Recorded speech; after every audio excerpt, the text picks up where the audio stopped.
बिस्मिल्लाहिर्रहमानिर्रहीम। इय्याका नअब्दु व इय्याका नस्तईन।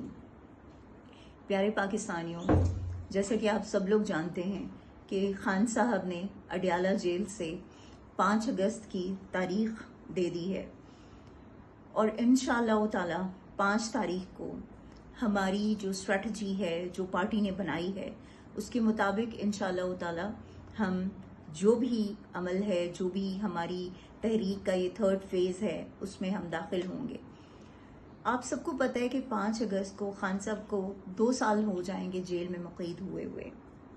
क्या हम सब पाकिस्तानियों ने कभी ये सोचा है कि वो शख्स अब तक क्यों जेल में है?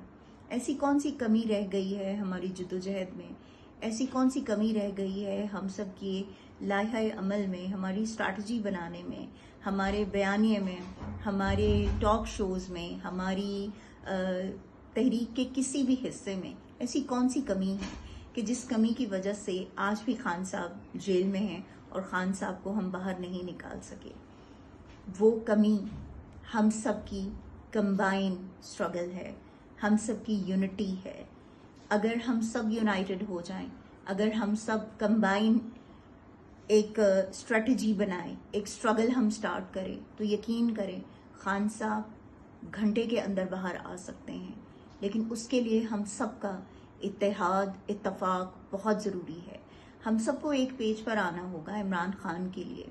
हम सबको एक पेज पर आना होगा उस लीडर के लिए कि जिस लीडर ने 27 साल जद्दोजहद इसलिए नहीं की थी कि उसकी पूरी पार्टी जो है उसमें आपस में ग्रुपिंग्स और इख्तलाफात हों। इमरान खान ने ये जद्दोजहद इसलिए की थी कि इमरान खान उन तमाम लोगों को इकट्ठा करना चाहते थे कि जो लोग अवाम के लिए आवाज़ उठाएंगे, जो लोग पाकिस्तान को आगे लेकर जाएंगे, जो लोग इस कौम को आगे बढ़ाएंगे।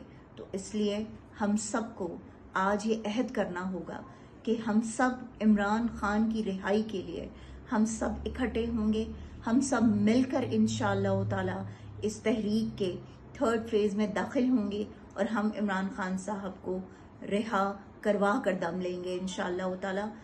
ये याद रखिएगा कि कोई भी इख्तलाफ, कोई भी ऐसी हमारे जो ओपोनेंट्स हैं उनकी बात हम पर असरअंदाज नहीं होनी चाहिए। हमें सिर्फ और सिर्फ इमरान खान के लिए निकलना है इंशाअल्लाह ताला। अल्लाह ताला आप सबका हामी और नासिर हो। इंशाअल्लाह 5 अगस्त हम सारे मिलकर इमरान खान की रिहाई के लिए आवाज़ उठाएंगे। इमरान खान जिंदाबाद, पाकिस्तान पाइंदाबाद।